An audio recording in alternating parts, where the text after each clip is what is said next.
बहुत सहज खाली गोटे वैक्सीन नवा कथा गोटे टेस्ट करिया कथा सबठु बड़ जदि दोषी किए अच्छे ताले से होची मद्यपान आउ मद्यपान पे अनेक लोक अनेक समय हमको छाड़ी चली जाती आउ जदि आमे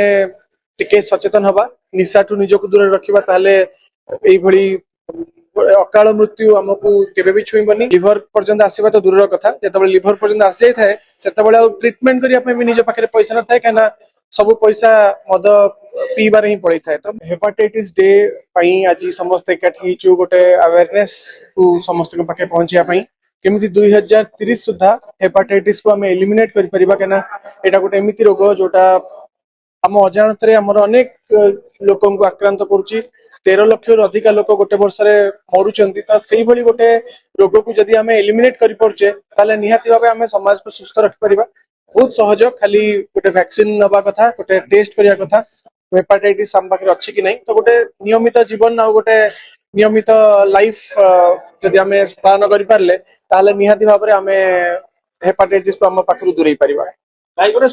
WHO विश्व स्वास्थ्य संगठन कहूँ प्रति 30 सेकेंड विश्व में जड़े व्यक्ति हेपाटाइटिस रोग मृत्युवरण होती तार मुख्य कारण है मद्यपान धूम्रपान तो सेठू निवृत्त रहा कौन परामर्श देते समस्त लिवर पई आमे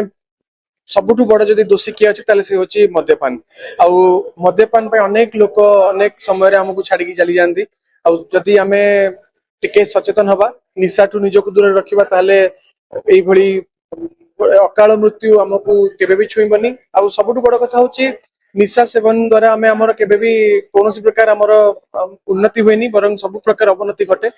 मु तो जतिके फील करे निशा जो माने सेवन करते ताका पॉकेट रे केबे पैसा रहेनी लिवर पर्यंत आसीबा तो दूर कथा जेतबे लिवर पर्यंत आसी जाय थाए सेतबे आ ट्रीटमेंट करिया पे भी निज पाखरे पैसा न थाए काना सब पैसा मद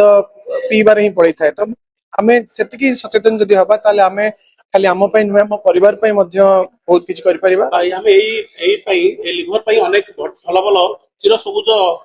कलाकार मान को हरई तुम सार हेले पिंटू नंद हेले ह्यूमान सागर हेले अति बढ़िया बढ़िया कलाकार को हरई तो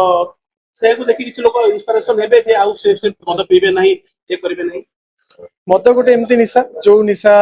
अजाणत लगी जाए वंस लगी गला पर सेटा छाड़ेनी किंतु जदि आरंभ रु खास करके युवपीढ़ी जदि सचेतन हबो जदि निजको एई भली निशा द्रव्य ठु दूर रखिबो ताहले मते लागुची एटा गोटे एमती जिंस जोटा को हमें अचीव करि परिबा आ खास करके निशा सेवन पई केबे भी हेपाटाइटिस किबा लिवर जनित कोनोसी रोग हबनी ता प्रति हमें यत्नवान हे परिबा। Thank you.